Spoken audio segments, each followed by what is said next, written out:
Hey guys, welcome back to Steve Basinger Fishing. I know it's been a while. It is, well, you know, everyone's got the Rona scare, so that's kept me from fishing. As much as I hate to say it, but I am trying to, you know, limit my going out. This is one of my few times of getting out. I'm actually over here at the storage unit with the boat. I'm doing some work on it. There's no one else around, no one within 6 feet except you guys, so pretty sure you can't catch a Rona through a YouTube video. So anyways, I'm here going through the boat and thought it'd be a good idea to kind of show you guys how I set up my boat, what my boat is, all those kind of things. So anyways, check this out.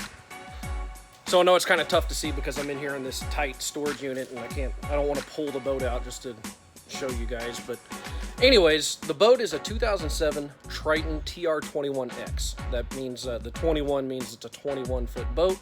The motor is a Mercury 250 Pro XS this one I bought new because I blew up the old motor that was on it. So there we go.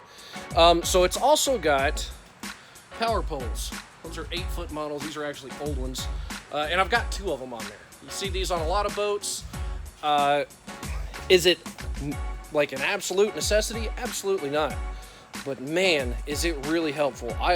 A lot of people think they're only good for bed fishing, which they are. Hey, man, they're perfect for that. But what they're really great for, I use them every time I go out, no matter what time of year it is. Because I'm fishing by myself a lot, I'll pull up to the dock, drop the power poles, and then I won't even tie up the boat. Then I can just pull the trailer back out of the water or vice versa, whatever it is I'm doing. It's really, really, really helpful. Obviously, it's really helpful when I pull up to a tree or a dock or something. I can drop the power poles and really pick it apart, you know. So anyways, that would be the motor and the back of the boat, all that neat stuff. It is I do have a 6-inch jack plate that's already on it. And then as we check out the rest of the boat, I'm just going to work my way to the front, then I'll show you guys the back once we get in here, once I actually get in the boat. So I've also got this. I installed this. This is called the trick step. Obviously, it's just a ladder to get into the boat. Seems, yeah, trick step right there. Seems real easy and real self-explanatory, but man, it's real helpful getting in and out of the boat. Like I said, I do a lot of this stuff on my own. I do a lot of this fishing on my own. When it's the warmer months and I can just get in and out of the water wearing shorts and flip-flops, it's really not a big deal and not that necessary. But I mean, the water's cold. I live in Nebraska, so this water stays cold for much longer than you guys do down south. You guys have been in flip-flops and shorts for a while. Today's the first day I wore flip-flops. So real easy to get in and out of the boat, load the boat on a trailer, unhook it, all that kind of stuff, and I don't have to get wet while doing it. Really, really helpful. I also took my front graph that I have up here and I installed it on a decket mount like that. So it's real stable, real sturdy, and it's not going anywhere. And I like that it's centrally located right above the foot pedal, for the trolling motor.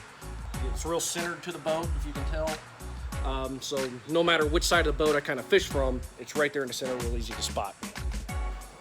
So as far as the trolling motor goes, one of these days I'm going to upgrade and get one of the nice ones that have spot lock and stuff, but instead I have the trusty old Motor Guide Tour Edition. This is probably came new with the boat, so this is now a 13-year-old trolling motor at least.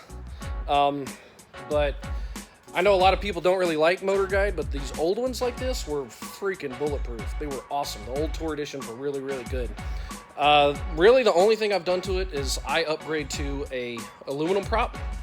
It cuts through grass better, gives me a little more power, but it cuts through grass really, really good. And then it's also obviously way more durable when I don't recommend this, but when you're banging it off rocks and stumps, stuff like that, it holds up a little better. You're not gonna snap a blade off like does happen. I also installed this. This is called a cool foot. That I put on the trolling motor pedal. It kind of makes it just a little nicer to put my foot on there. Sometimes I like to fish barefooted like old Ot Defo, and it doesn't burn my foot off, so that's good. So all right, let's hop in the boat and I'll show you the rest of it. All right, so we're back in the boat now. As we come back here to the console, this is just real quick, something that we go over, but we'll go over graphs. So I have 2 graphs at the console, which are both, I'm not going to take the covers off because they just look like graphs, but they're Lowrance HDS 9. They're actually Gen 2 units, so older technology. But I just installed this second one here recently, and I'll do that, I'll go over that in another video. And I went with, instead of doing like a console mount over here, I went with this one. I'm not sure if I like this yet. I want to try it out for a little bit and see how much I like it, but so far I do like it. I like that my view up here is not restricted. I really like that. Up front, it's actually an HDS 7 that I have up there. They're all networked together via Ethernet. If you're ever going to run multiple graphs, one at the console, one on the bow, or more, you want Ethernet. Or the NEMA 2000, NMEA 2K is the way it looks, but I don't have the NEMA network. Ethernet works for me because Ethernet allows me to share waypoints. What that means is, say I'm out on the console and I'm graphing around and I see a brush pile and I drop a waypoint on that. That waypoint is going to show up front when I get up there and actually start fishing, so I can now make accurate casts to wherever it is that I'm fishing. You can do that with Ethernet. Ethernet requires much less wiring than a NEMA kit does. The NEMA kit, you have to connect to power and all this fun stuff, and I suck at wiring. And Ethernet is one cable or multiple Ethernet cables if you're running to multiple graphs, but if you're just running from one graph to another, that's one cable. It also, with these Lowrance units, it allows me to share a mapping card. So I like the Navionics cards, so I can plug one Navionics card in one unit, and all 3 of the units can see all of them, can see that one mapping card. Again, that's huge whenever I get up front and I want to see what my depths are and see where that point is or that little slight drop off. I can see that on the card up front. So I also have this. This is called a Mercury Smart Craft Gauge. I'm pretty sure other outboards make something similar, at least for newer ones.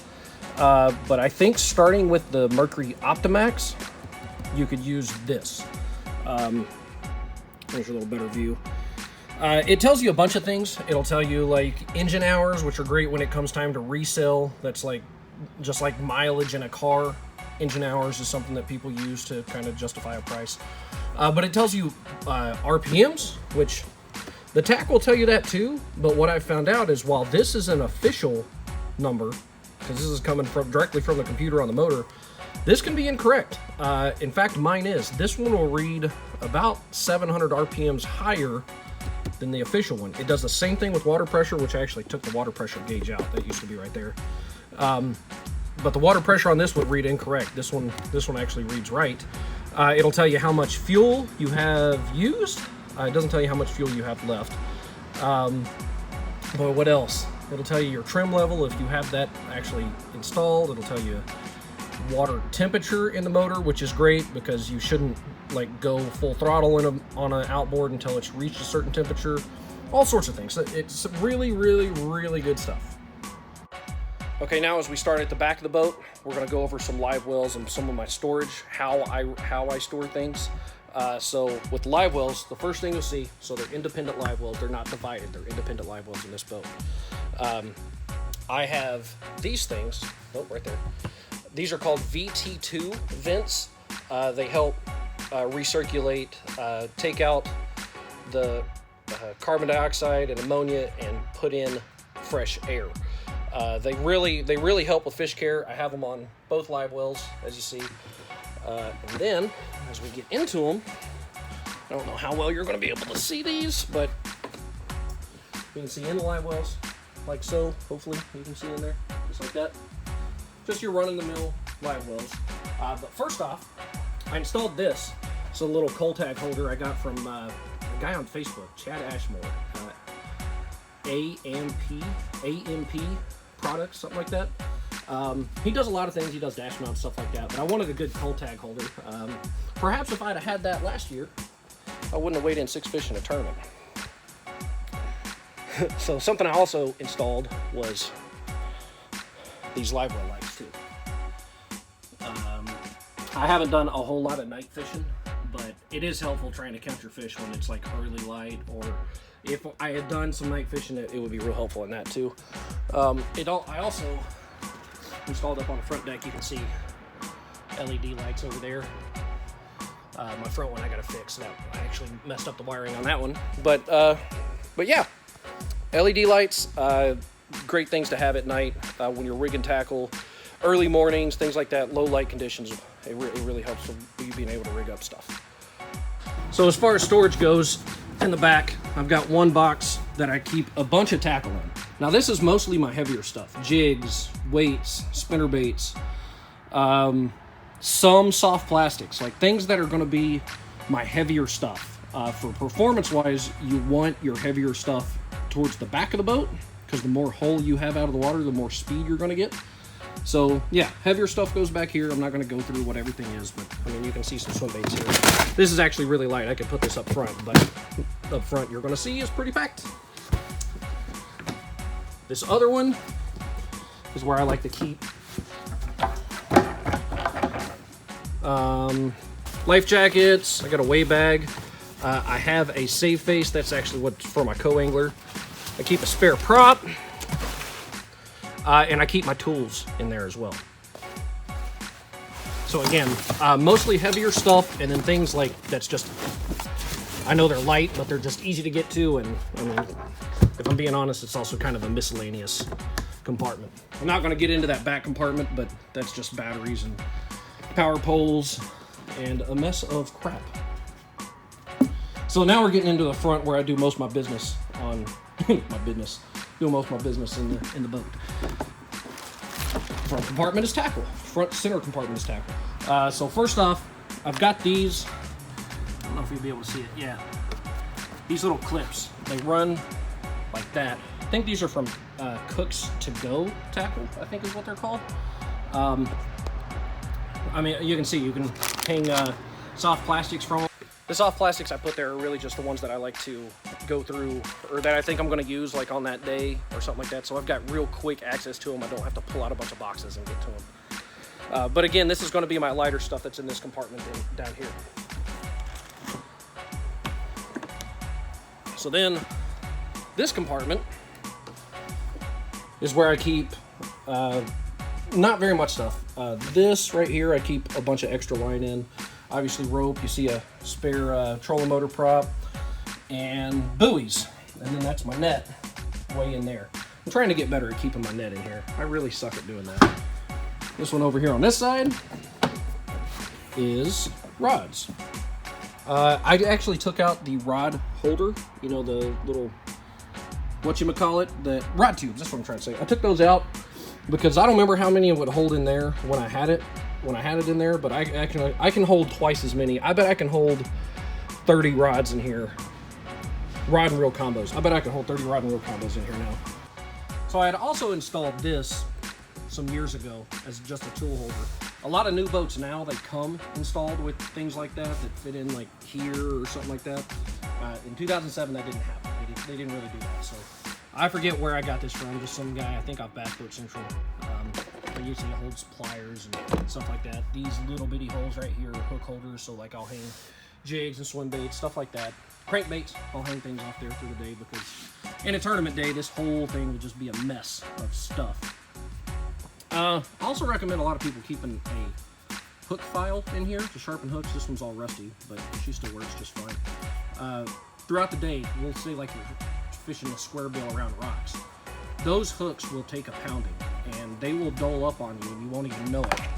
But it's good to hit your hooks with that file throughout the day. So this other compartment is where I keep a lot of storage up here. So that's rain gear that I keep right there. The flotation thing is something I have to keep in here. I don't really use that. I keep camera mounts, like this is like a shoulder mount, and I've got a tripod and some of my Yolotech stuff I keep in there. And then I highly recommend picking up some of these things. Doesn't have to be this brand, but these are just waterproof little boxes that you can keep things in and they don't get wet. This compartment doesn't really get all that wet as it is, but You see it's got the little yellow seal. I'll keep stuff in here like insurance paperwork, which I actually keep in this one. But spare trolling motor parts. This is actually stuff to clean my graphs, the screens on the graphs. Gloves. Obviously I got a bunch of Sharpies in here. I use those to make modifications to crankbaits and stuff. I'll do that in another video. Yeah, there's my one with trolling motor parts. Also keep spare SD cards in here for like saving waypoints and whatnot. And this doohickey is actually a motorcycle helmet. I've had one too many rides without having a helmet in here, where I'm going across the lake and it's raining or it's very cold. I'm talking like sub-freezing, and running across the lake, and it feels like either your face is about to melt off from the rain, or your brain is got the worst brain freeze of all time. So definitely got a helmet for that. But I also like to keep my live well additives in here too. I haven't used this G-Juice stuff before. I heard it's really, really good, but I just picked it up. Before this, I was using Rejuvenade, and Please Release Me. Those are the ones I've used before, but I thought I'd give this other stuff a try. And then also got the little clips up here too. I keep sunglasses and my gloves, things like that up here. The ones that I use a lot. All the things that are in those compartments are just spares. But I try to keep two types of sunglasses, one with an amber lens and one with a gray lens, based on what water and sky conditions are like each day. This is basically just stuff that I'm going to get into every day with, want to get to it with quick, easy access. I've got a few, like, GoPro mounts up here. If you watch enough of my videos, you see, like, I try to run 2 to 3 camera views at a time, the chest mount, then one somewhere on the boat, and then I got another one that I kind of just floats around. But the ones that at one point that I had mounted on the boat were these. Now I've recently got one, a little flexible mount that I've been trying out. I think I like it, but obviously I haven't had a chance to run it when I'm running at speeds. So we'll see how it goes. I've only used it like on idle speed only lakes. All right, guys, that's pretty much it. Hope you liked what you saw. Hope you picked up some things that maybe you could do with your boat. Or even if you don't have a boat, but you're in a market, you're thinking these are, these are some things that maybe could help you with however you want to rig out your boat. Mine's not all that unique, but there are some things that I hope you guys were able to see that I do that maybe everyone else doesn't do. So that's about it, guys. If you liked the video, please give it a thumbs up. Don't forget to subscribe if you haven't already. And until the next time, I'll see you on the water.